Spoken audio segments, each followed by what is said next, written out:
But in China, this species of crab is very much coveted, and online sales of the crabs are soaring. Let's find out why. In the quiet farmlands of China, something strange is happening. Farmers are flooding their rice fields, not just with water, but with millions of live crabs. It sounds bizarre, almost accidental, like someone mixed up seafood and agriculture. But this is no mistake. It's a government-backed strategy that's flipping traditional farming on its head. But how exactly does drowning millions of crabs lead to cleaner fields, richer soil, and bigger profits?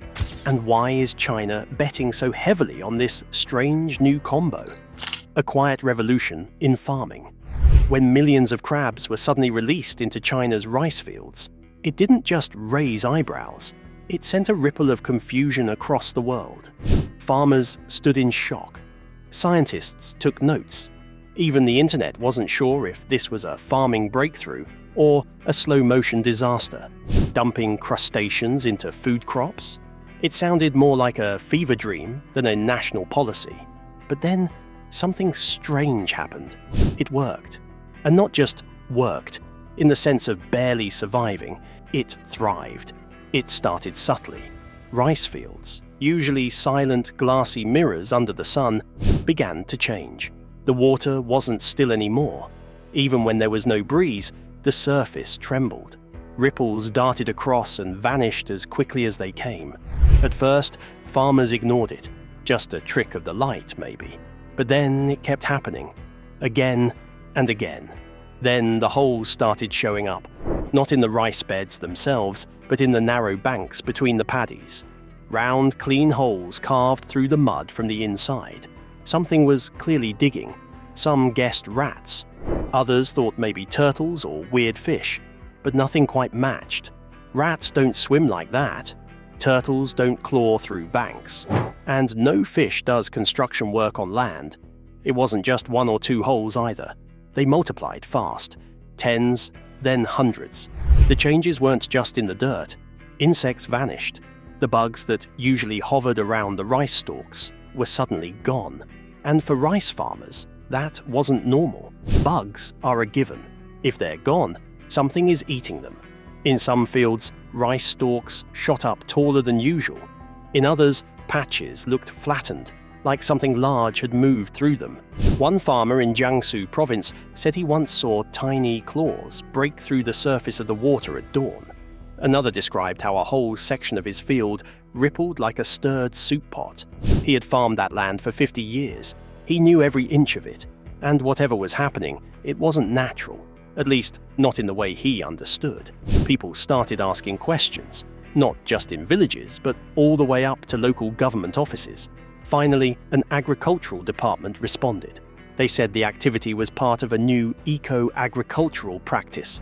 That was it. No explanation. Just a vague note promising it was controlled and good for crop yields. The mystery deepened. Satellite images and drone footage began showing more than just green rows of rice. There were patterns in the fields.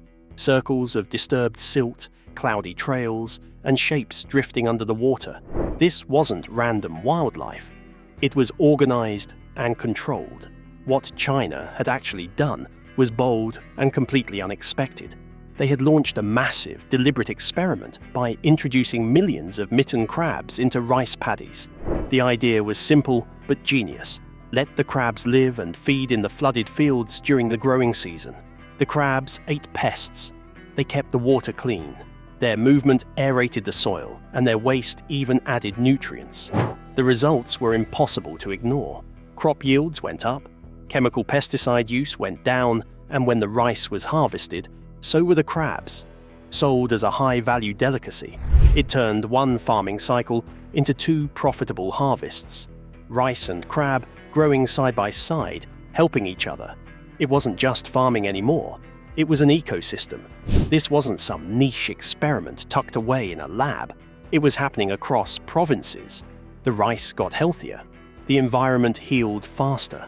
Farmers earned more, and best of all, it didn't come at the expense of food safety. Quite the opposite, it made things cleaner. Something wasn't right in the fields. They weren't just odd sightings anymore. These ripples, these holes, This wasn't an isolated glitch in one quiet village. It was happening across entire provinces.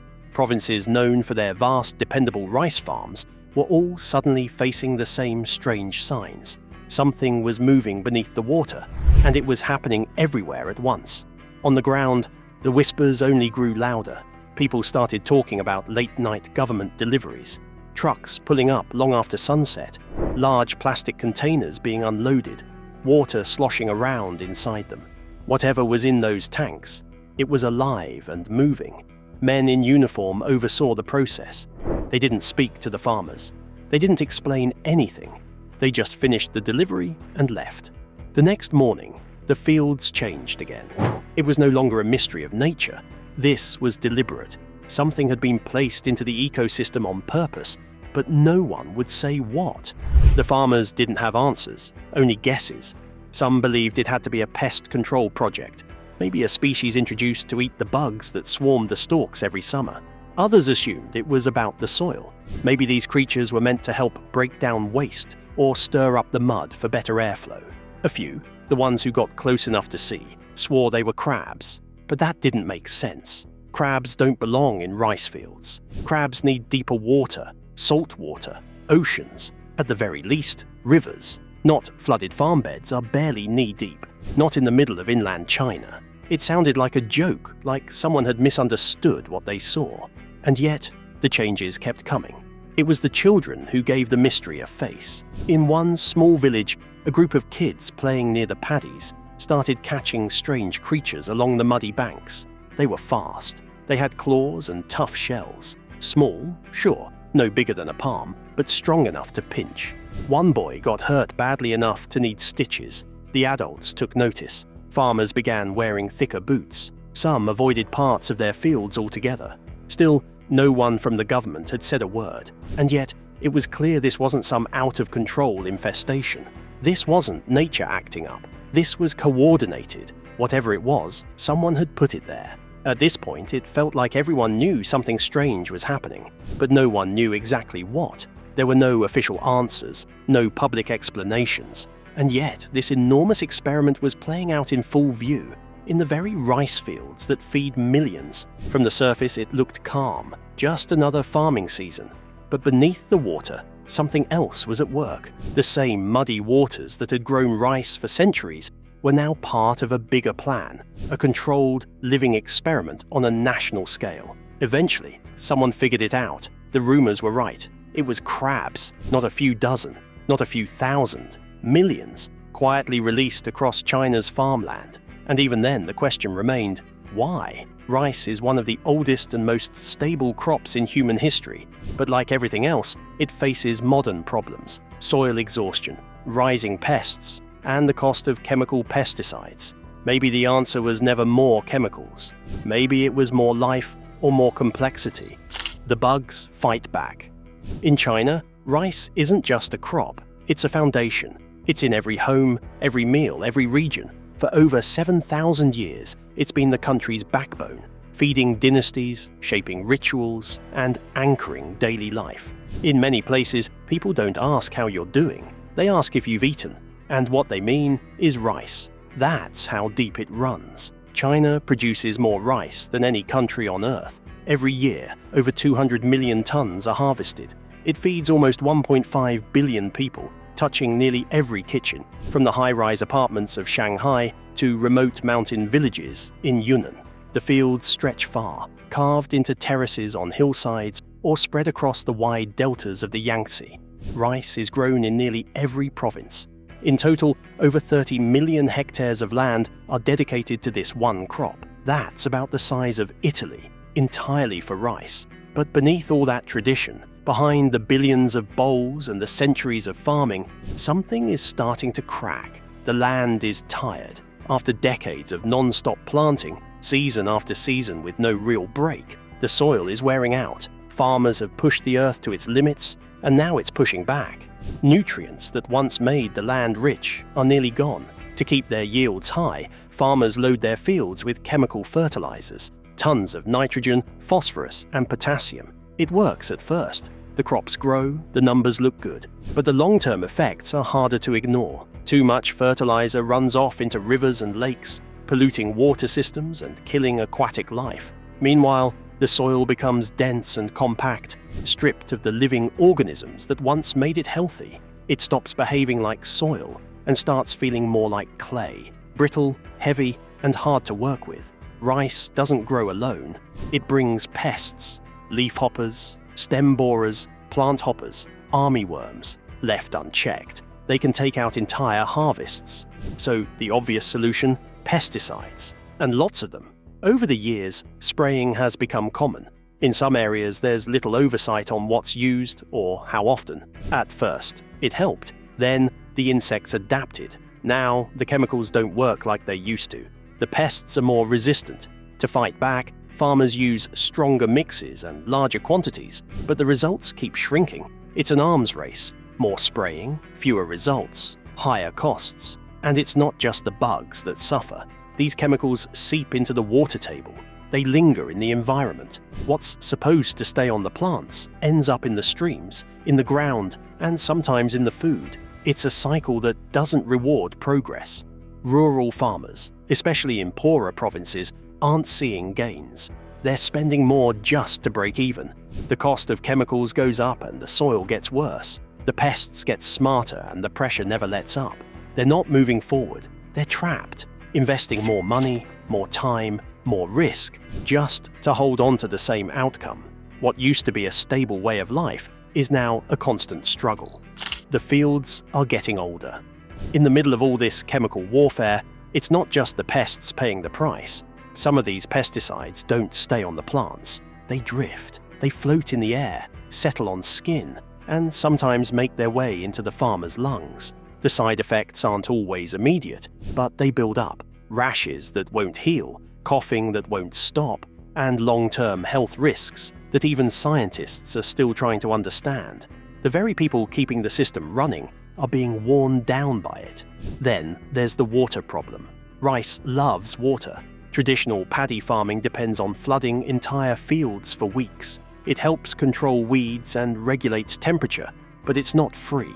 It pulls billions of gallons from rivers and underground reservoirs, and China is running out. In the North China Plain, the water table is dropping fast. Some areas are facing drought conditions year-round. Experts have started questioning whether it even makes sense to grow rice in those regions anymore. A crop that once symbolized wealth and abundance is now straining the country's water supply beyond repair.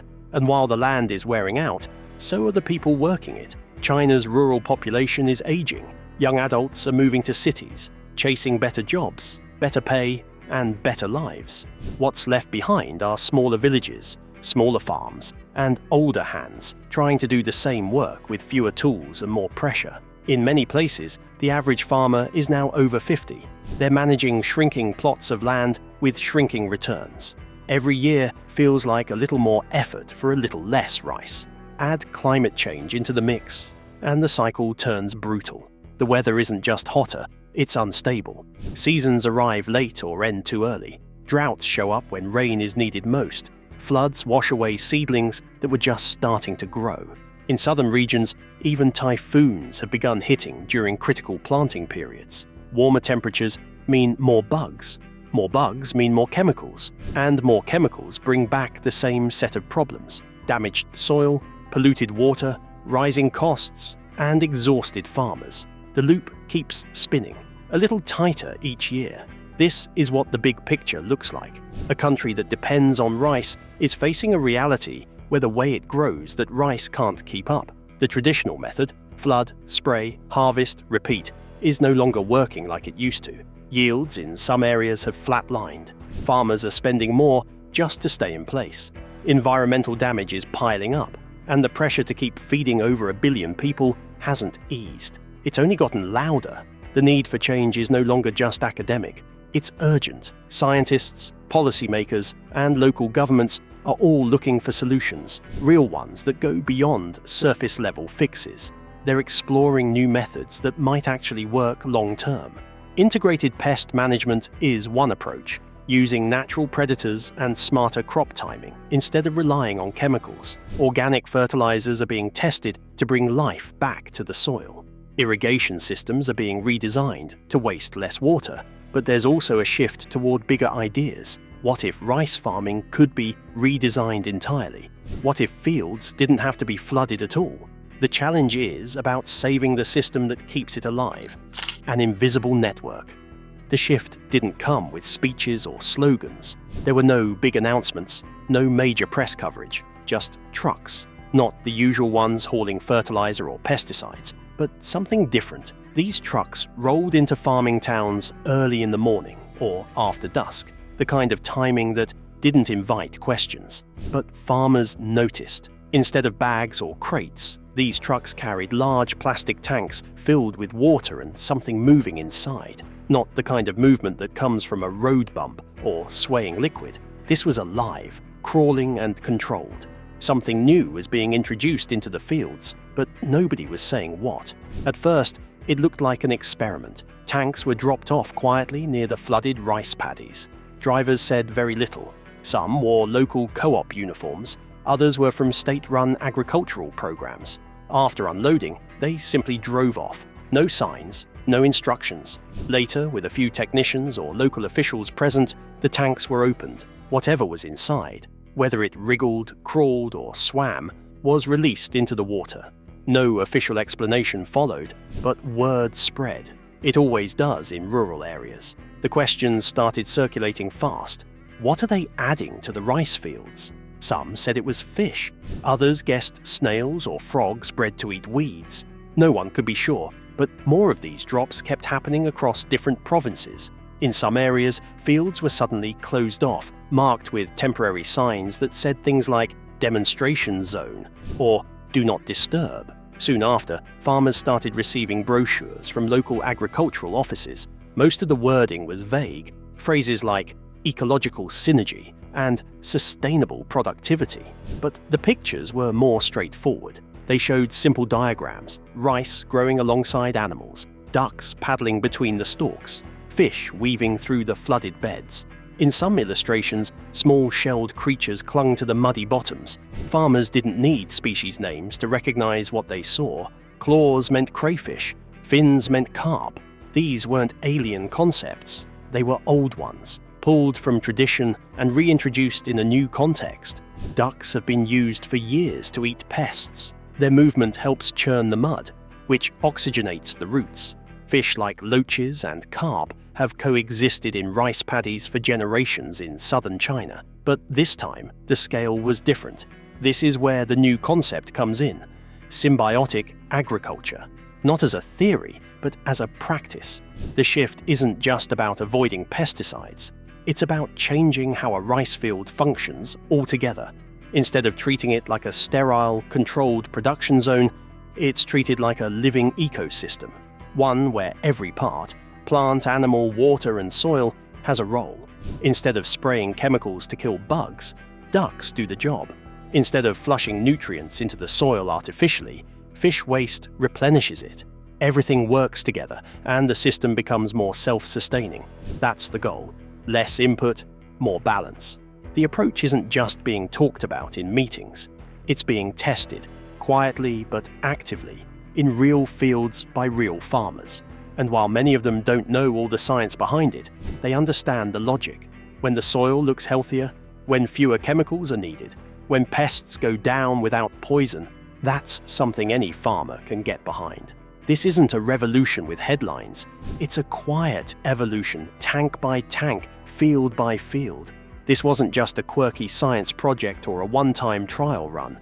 Something bigger was happening, organized, funded, and quietly spreading across the countryside.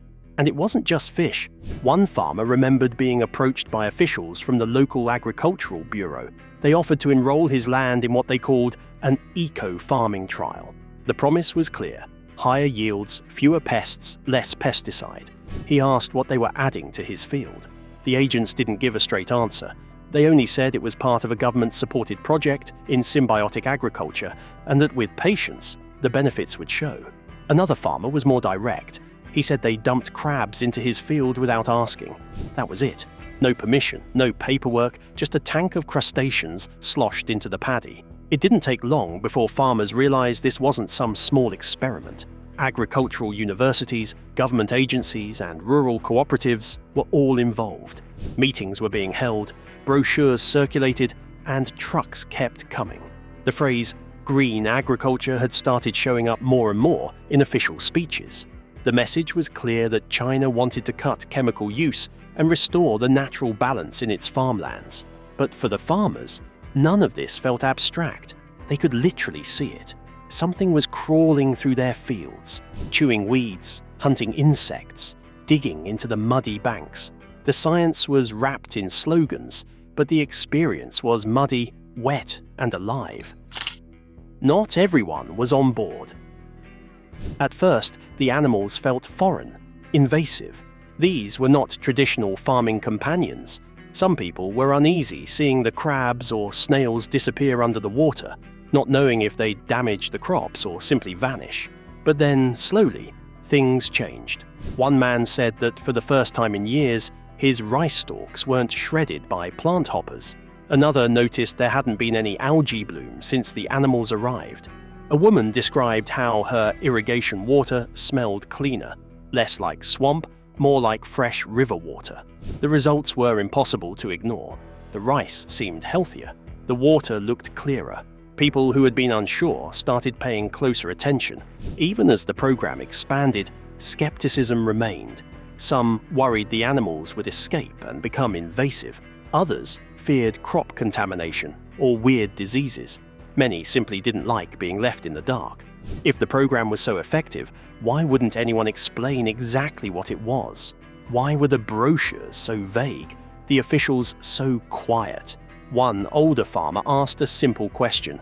If this is helping us, then why does it feel like a secret? Despite the questions, more farmers joined. For some, it was about survival. As traditional methods became more expensive and less effective, farmers were running out of options. If they could harvest 2 products from the same plot, that meant more income. Fewer chemicals also meant lower costs. It was worth trying. But there was another force at play: pressure. In some areas, signing up wasn't really optional. Those who declined found themselves cut off from fertilizer discounts or dropped from subsidy programs. A few even lost their co-op status. The message wasn't always spoken, but it was understood. Participate or lose support. From the road, nothing looks different. A rice field is still a rice field. Green stalks blowing in the breeze, shallow water reflecting the sky. But something has changed. Below the surface, something moves. It isn't machinery, and it isn't random. It's alive. It has a role. No one had said the word officially. Not in policy memos, not in state media, but in the villages, in the markets, in the late-night chats on porches, and in farmhouses. People had started whispering it. They were finally starting to call it what it was. It sounds unbelievable, but yes, China is releasing millions of live crabs into its rice paddies and leaving them there to do their thing. This isn't some small experiment or a fringe idea. It's a large-scale government-backed strategy that has even caught the attention of President Xi Jinping, who reportedly called it the system that could save the planet. All across rural China, farmers are introducing juvenile Chinese mitten crabs into their flooded rice fields. Above the water, rice grows as usual. Below the surface, crabs crawl through the water, transforming these fields into living ecosystems. It's called rice crab co-culture, and it's quickly becoming a game-changer. Rice crab co-culture is exactly what it sounds like: rice and crabs growing together in the same space at the same time. This method is designed to solve several problems naturally and efficiently while cutting down on chemical use. First, the pest problem. Rice paddies are magnets for pests like leafhoppers, stem borers, and other insects that can ruin crops. Crabs are natural scavengers and eat insect larvae, munch on weeds, and clean up decaying plant matter that might otherwise poison the water. The result is fewer pests, cleaner fields, and much less need for pesticides. Second, soil health. Crabs constantly dig and burrow, turning over the mud and naturally aerating the soil. This prevents soil compaction, a major issue in farming that relies on growing only one crop. Their waste acts like a slow-release fertilizer, rich in nitrogen and organic matter, which feeds the rice plants without any chemicals. No tractors, no synthetic fertilizers, just biology working the way it's supposed to. Income that didn't exist before. For farmers, the biggest incentive is money. Chinese mitten crabs are a prized delicacy, especially in eastern China. They're seasonal luxury items, and restaurants pay top dollar for fresh crabs raised in clean rice fields. This means farmers don't just get rice from their land, they get a second product that can be sold for extra income. Growing two valuable crops on the same piece of land is hard to argue with. This practice isn't limited to a few curious farmers anymore. Local governments have started pilot programs. Agricultural universities are producing training materials, and subsidies encourage farmers to adopt the rice crab system. Whole farming cooperatives are switching over, and the scale is enormous. In some provinces, millions of juvenile crabs are released each year. Hatcheries raise the crabs and deliver them by the truckload just as the rice planting season begins. The crabs live in the paddies for months, growing and keeping the ecosystem balanced. At harvest, the fields are drained and farmers collect the crabs, often by hand or with traps. Some sell them directly at local markets, while others have deals with seafood distributors. This co-culture system is quietly revolutionizing agriculture in China, blending ancient farming wisdom with modern ecological thinking. This isn't just about extra money for farmers. The rice crab co-culture system also cuts down on synthetic fertilizers and pesticides, which lowers costs and makes the food safer. Cleaner fields mean less chemical runoff, so water pollution drops too. Plus, the approach boosts biodiversity. For small farmers with limited land, it maximizes what they can produce without expensive machines or industrial farming methods.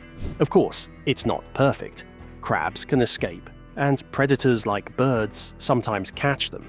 If farmers don't manage the system well, overcrowding can cause disease or hurt water quality.